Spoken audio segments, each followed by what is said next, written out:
Hello, soap friends. It's Kathy Reagan here with your weekly soaps roundup, and you know it's another week, another episode, but don't ask us what day or what week or even what month it is because we've completely lost track. And speaking of losing track, there's so many twists and turns on our shows right now. I am not aware of anything going on at this point. Hopefully you are. So here's what's happening.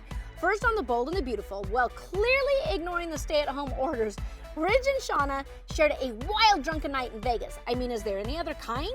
And unfortunately, after Brooke learned where he was, Ridge woke up back at the Forrester mansion the next day with zero recollection of what happened the night before. Yeah, been there, done that. How's he gonna explain that one?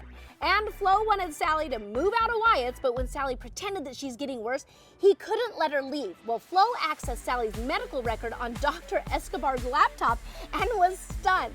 Coming up, Bill won't give up on Katie. How romantic. And on Days of Our Lives, Sarah dumped Xander at the altar for switching her child with Brady and Kristen. Sounds reasonable to me. And meanwhile, Nicole and Eric told Brady the truth, and Brady revealed their child was alive to a stunned but overjoyed Kristen.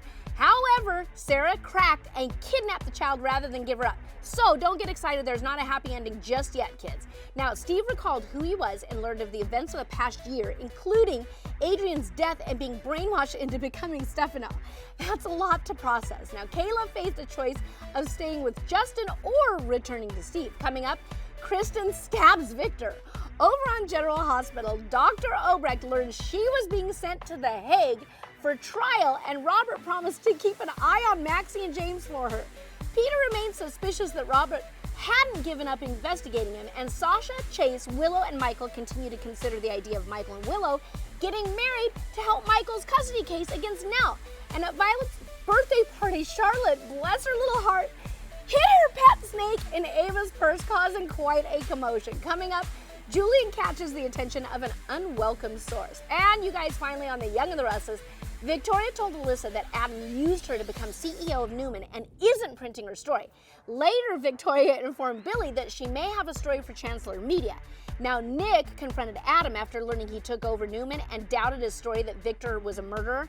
Meanwhile, Victor finally confessed to what really happened in Kansas to Nikki, leaving her stunned, but with a better understanding of the current situation.